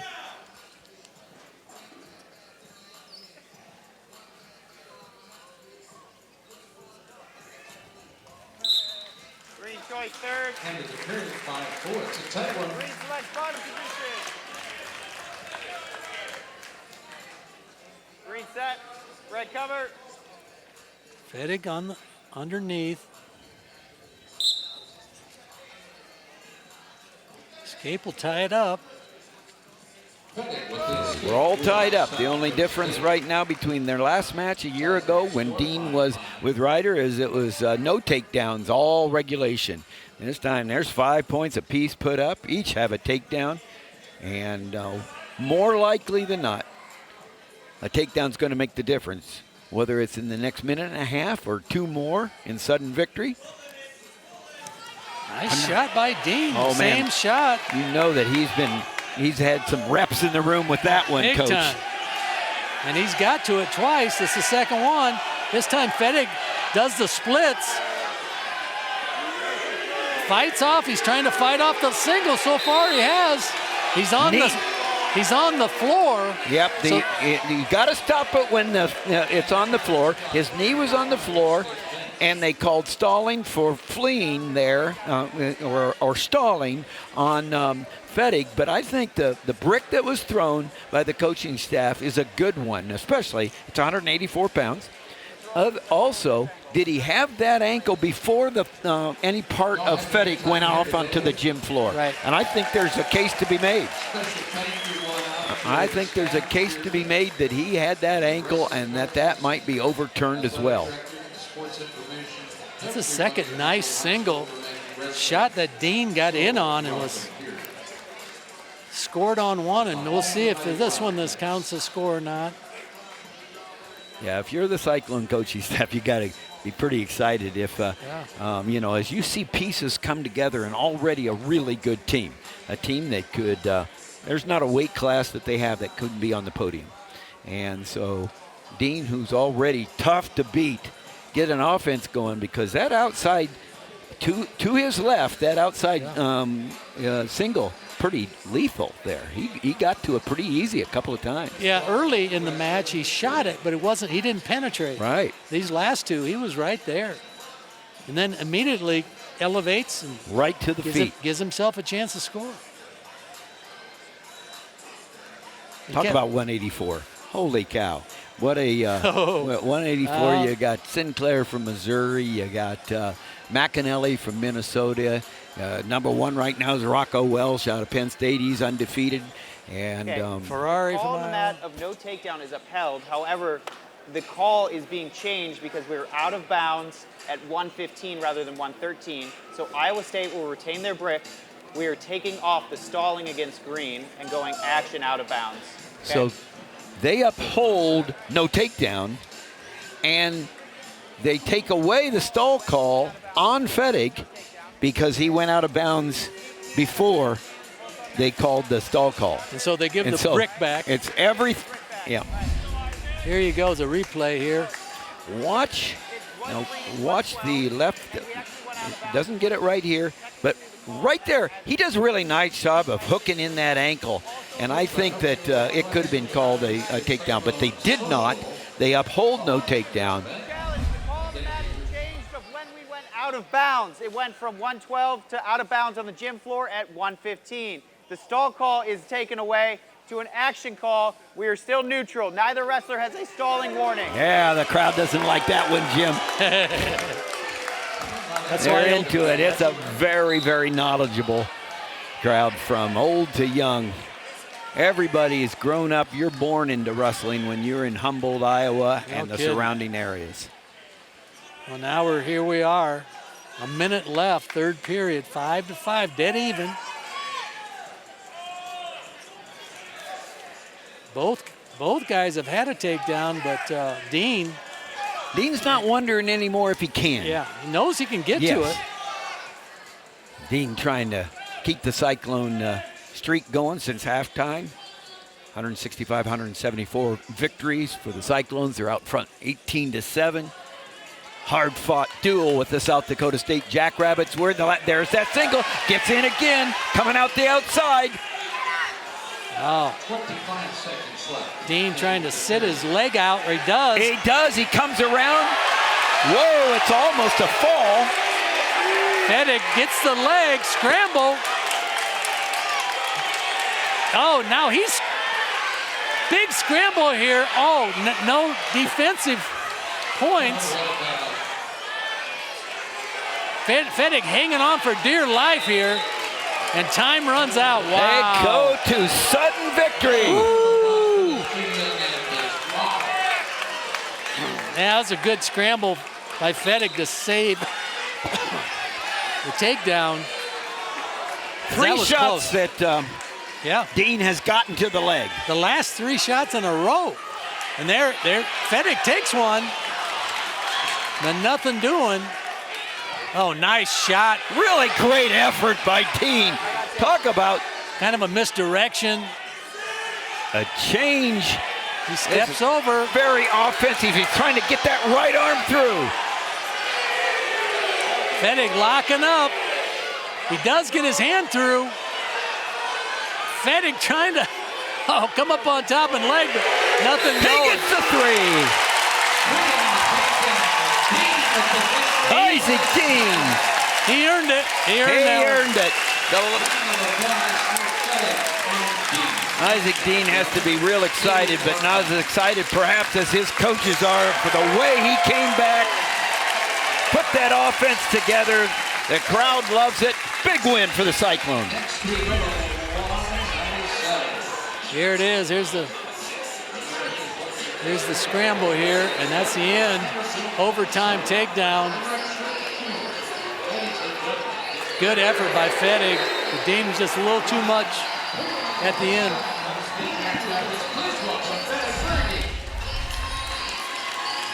Looking forward to this one, 197. From Kansas City, Missouri. So Bennett Bergie, All-American. First freshman All-American in history of South Dakota State. And here comes Rocky Elam, transfer from Missouri, a 4-time All-American. Ranked number 2, going up against the 5th-ranked Bennett Bergie, the match of the night. This is the kind of match that could be a quarter semifinal in the NCAA. It is, for sure. They're going to meet first, though, when it comes to the Big 12s. Rocky Elam out of Kansas City, Missouri. Staley High School, Brent Bergie, Mantorville, Minnesota. Redshirt junior.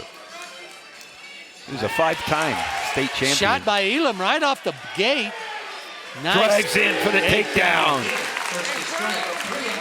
Rocky Elam. Coach said, man, this guy's the real deal. And he has been all year.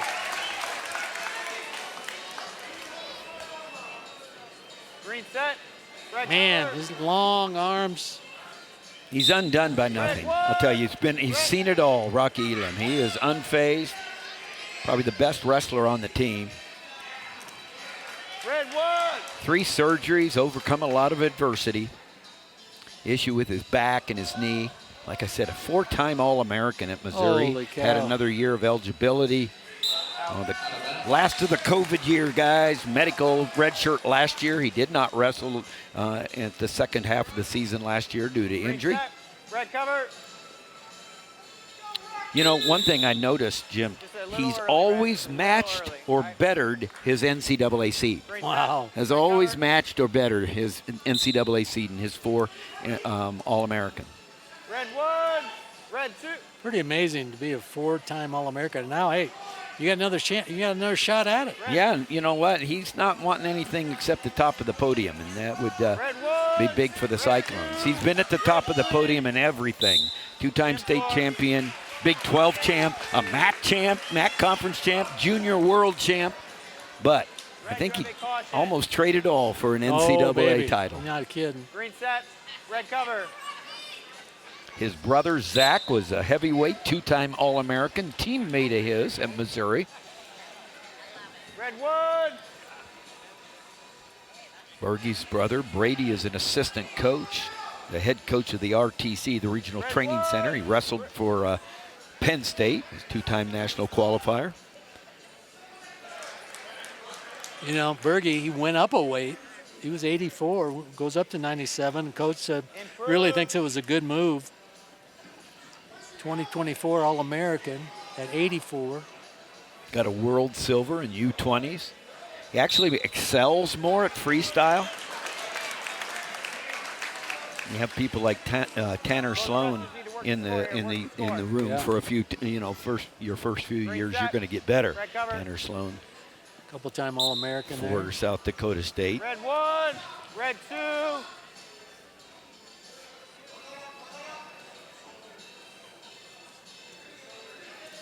Talk about a guy hard to get away from. That's Rocky Elam.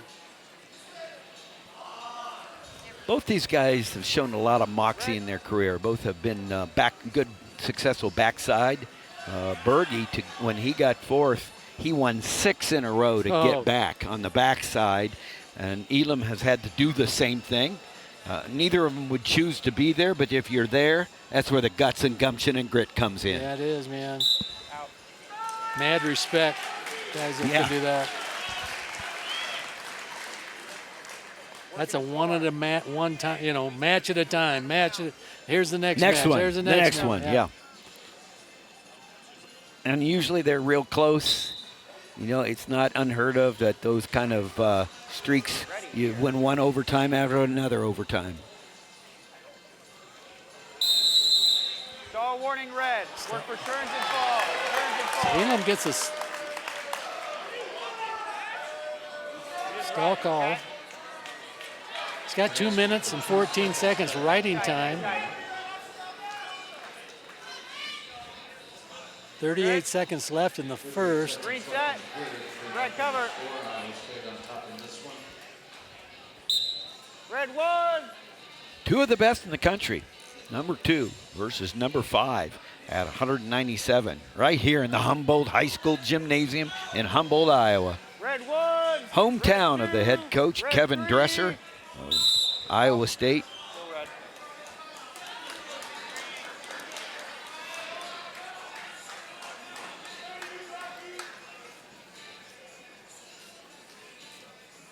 Green set, red cover. Got to go to practice the other night. Watch Kevin Dresser hold court, run the practice, inspire his wrestlers for a couple of hours.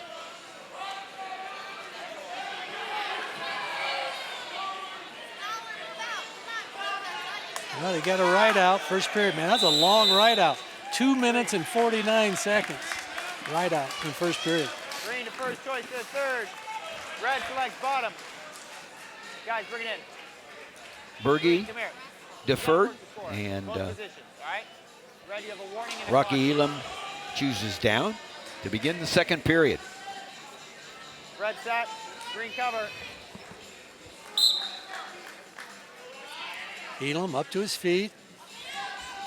Bergie, his hands locked. Looks like Elam gonna get his escape. There it is.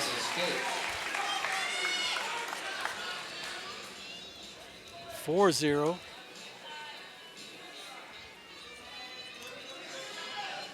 With a whole bunch of riding time for Elam. Bergie needs to sneak in a takedown, get back in this. Not a great shot by Elam, but he's so long. He's still trying to pull that leg in, even though it looked like he's out of position. Both these guys All-Americans. Elam 4, Fettig, or Bergie, one as a freshman. There's another shot by Elam. He really draws that in tight, man. He shot from kind of far away, but there's Bergie trying sitting to around. Yeah, trying to sit the corner. Watch the line. Doing a good Elam job. trying to get that leg over his head, not allow. You don't want your leg to be straight. If you're Bergie. And they're out of bounds. Good effort there by Bergie. You just get a, there's a little blood. You know, you just get the sense, and I said it, Rocky Elam is undone by nothing. He's been in every situation. You know, in the NCAAs 4 times, big-time matches when he was with Missouri, Junior World Championships.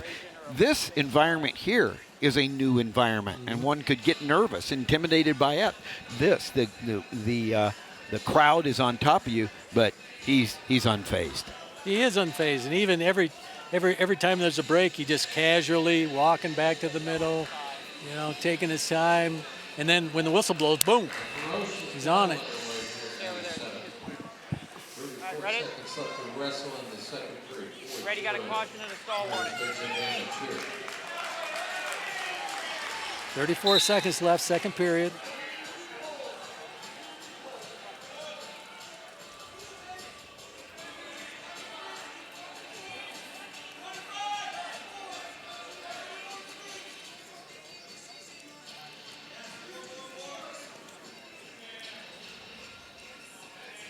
Both these wrestlers, about a month and a half time, about 6 weeks from now, they'll be wrestling in the Big 12s at Tulsa. Sure, they'll be seeing each other. Good opportunity that they'll probably see each other in the Big 12s. They'll see each other at the NCAAs. Every match counts, every point counts. Right now, the points favor Rocky Elam. Yes, they do. The number 2 ranked 197-pounder. Bergie takes neutral, and why wouldn't you? You've been rode hard. Elam is so good on top. I think your best chance is to snag a takedown here. Get yourself back in it. What about the thumb in there? Is he digging in? Okay. Keep the ties clean. Ties clean. There's a shot by Bergie, but really nice job of evading, and the home crowd, the coaches from Iowa State want a stalling for Bergie trying to get out of the bounds. And they get it. Everybody accomplished their goal right there because Bergie didn't get taken down. But he did get the stall warning. You notice how Elam's arms are so long. When he puts his arm on the shoulders, you're so far away from his legs. And shot by Bergie. And Elam really just kind of re-attacked there, almost scores. When those hips drop for Elam, it's incredible speed, technique. Really nice job by Elam. He just has the feel.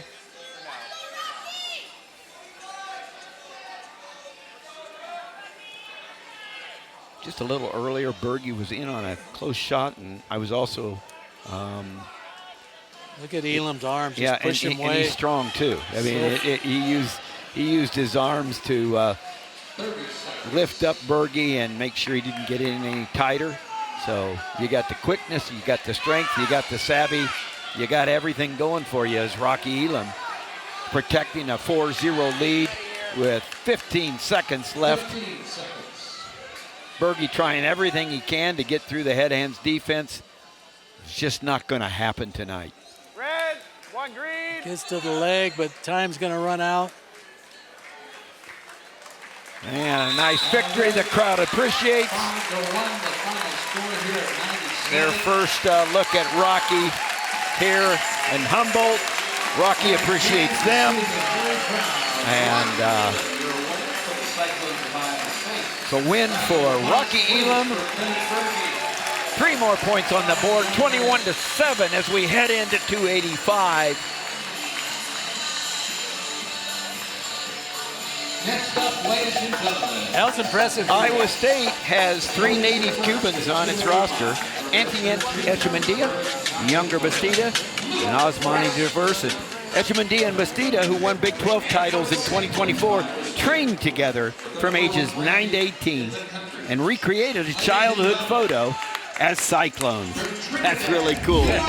We didn't get to see Anthony, and he has really improved. He's going to be trouble this year, Anthony Echemendia.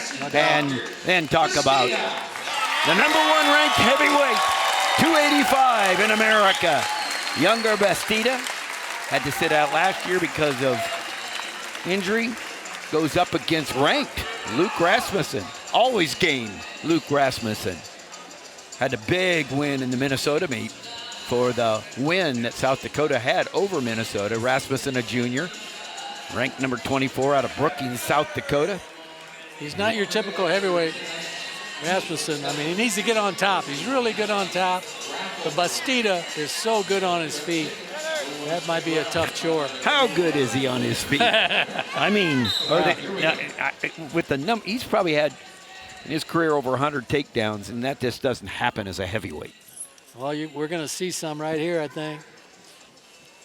Nice shot by Rasmussen. Oh, beautiful job. Rasmussen going for it and gets a first takedown. He gets a throw. Whoa. As I said, those Jackrabbits came to wrestle. Came to wrestle, and big takedown. Gets the number 1 ranked wrestler in his class, Luke Rasmussen. He's one of those guys that you can't take it for granted. Whoa! Now, the crowd just said, whatever money we just paid, that was worth it. Holy cow. You talk about explosive. I don't know whether you want to make Younger mad. 4-4. Trading 2 takedowns early in this first period, the last match of the day. Here's Younger in on an ankle pick, drive through, another takedown. Yeah, and he said, let's do this more. Yeah, we're gonna make sure you know that was a mistake. That's his intention, but Luke Rasmussen, he's tough. He's gonna make some noise right there, the junior. Yeah, he was a 2-time state champ, South Dakota. 3rd in the Big 12.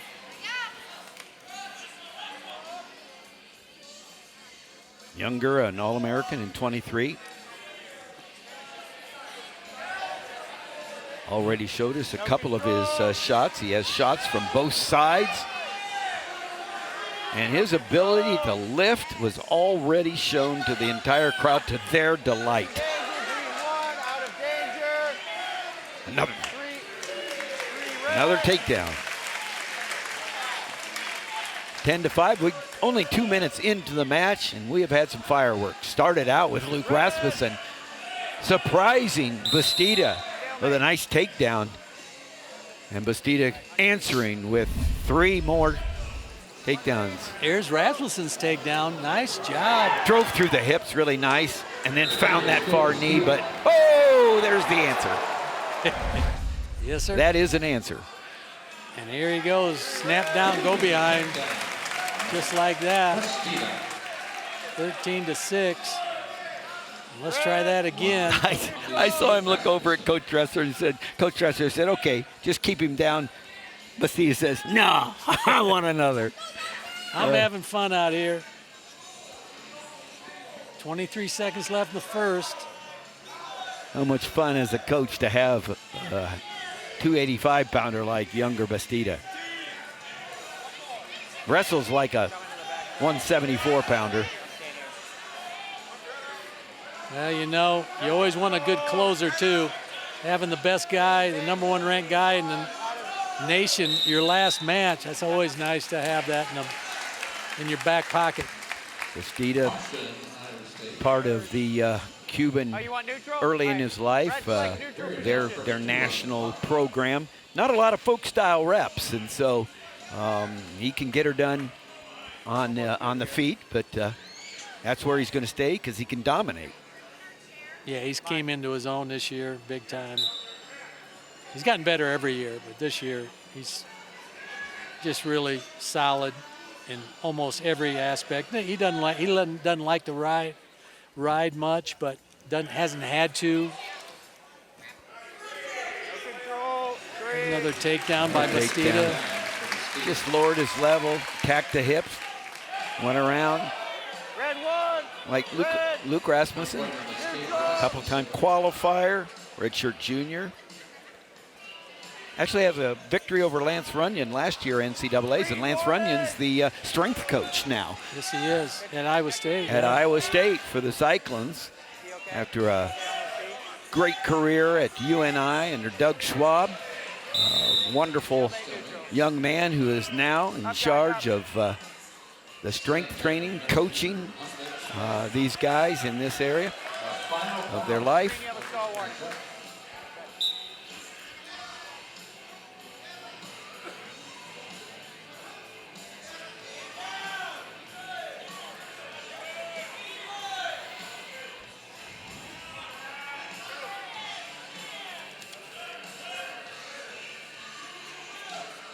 Under a minute now, second.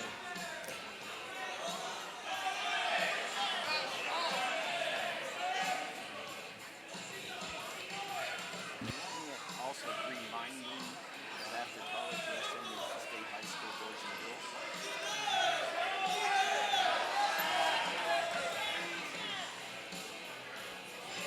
girls. 30 seconds left, second period.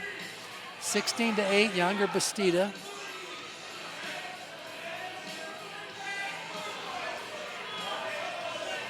Nice single by Bastida. Gotta get his head out. He's close, but there it is. Five, right at the end of the period.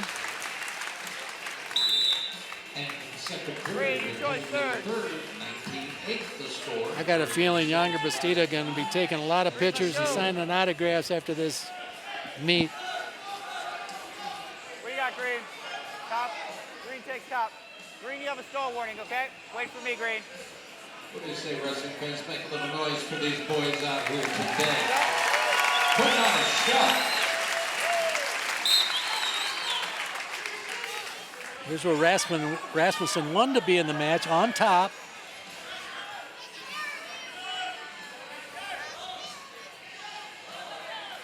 Rasmussen tough on top.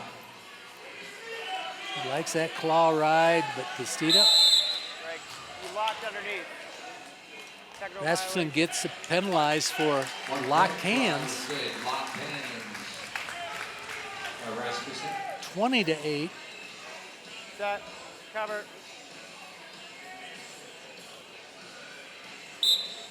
Bastida right up to his feet. Rasmussen throws the leg in. Now on the crab ride, right? This is where he likes this. He's comfortable here.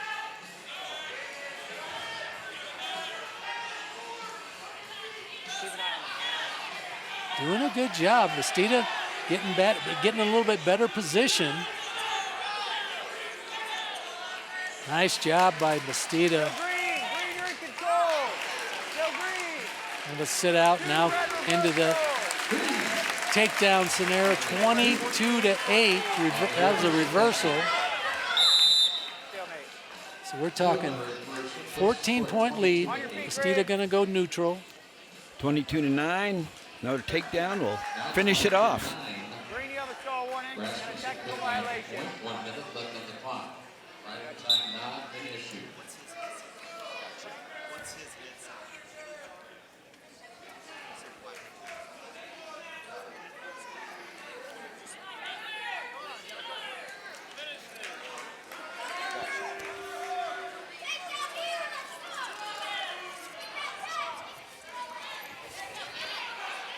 Bastida in on single. Takedown would finish the match. Rasmussen fighting it off, snags the leg, but there it is. Tech fall. Standing ovation. For Iowa State and the Cyclones. Your winner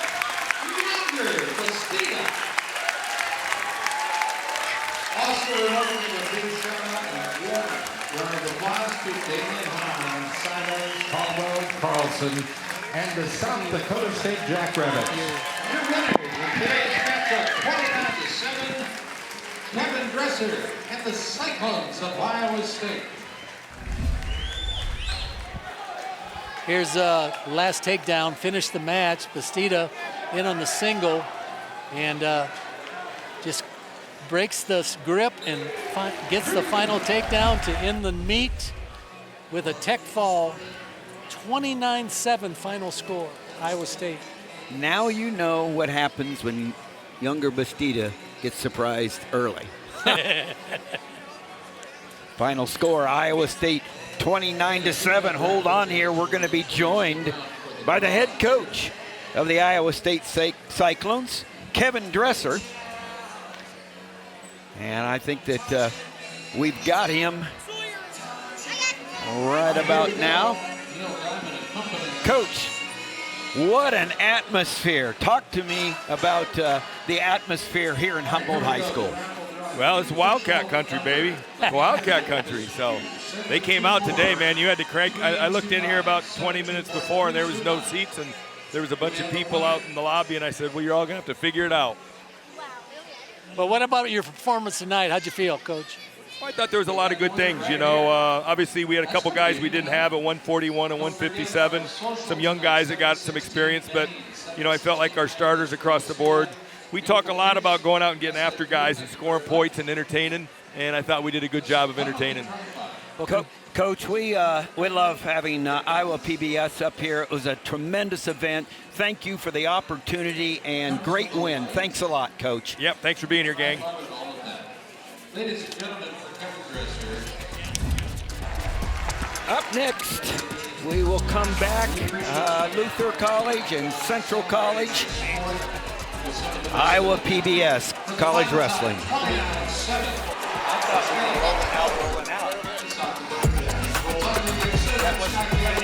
Funding for college wrestling has been provided by Paul Hufford, David Ryan, Jim Miller, Randy Majors, Tim Johnson. For a full list of funders, visit iowapbs.org/college wrestling.